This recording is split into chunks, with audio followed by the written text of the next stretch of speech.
My name is Rachel, I'm 28, and like every girl, I dreamed of my wedding day since I was little. The dress, the flowers, the first dance, it was supposed to be the happiest day of my life. But what I didn't expect was to plan the entire thing. Completely alone. I grew up in a family where my brother Mark was always the golden child. If he wanted something, my parents bent over backward to give it to him. I didn't complain, I just accepted that was how things were. When I got engaged, I thought maybe, just maybe, things would be different. I imagined my mom helping me pick out a dress, my dad walking me through venues, and us sitting around the kitchen table planning the big day together. Instead, I got silence. Whenever I brought up the wedding, my parents quickly changed the subject to my brother's honeymoon. He had just gotten married 6 months earlier, and they were obsessed with making his dream honeymoon a reality.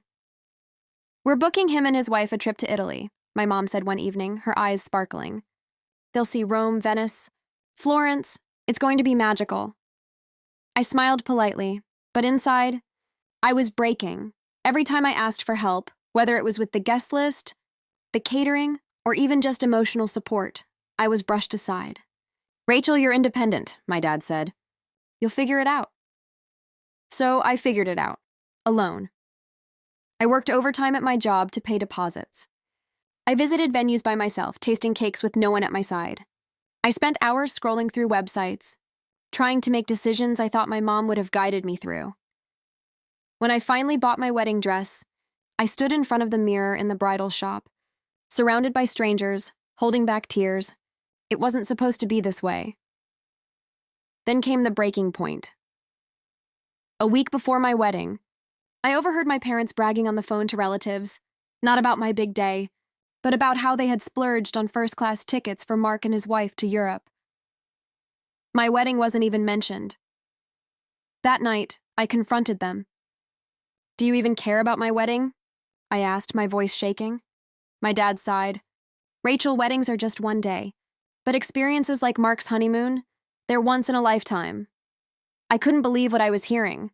Wasn't my wedding once in a lifetime too? I went to bed that night with swollen eyes, but also with a new clarity. My wedding wasn't about them. It was about me and the man I loved. On the day itself, as I walked down the aisle, I looked around at the faces of my friends, people who had stepped in when my own family didn't. They helped me decorate.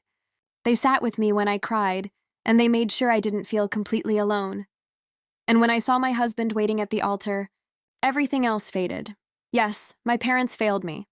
Yes, I'll never forget the way they chose my brother's honeymoon over my wedding. But that day wasn't about what I didn't have. It was about what I was building. A marriage filled with love, respect, and support. And in the end, that's worth more than any family approval.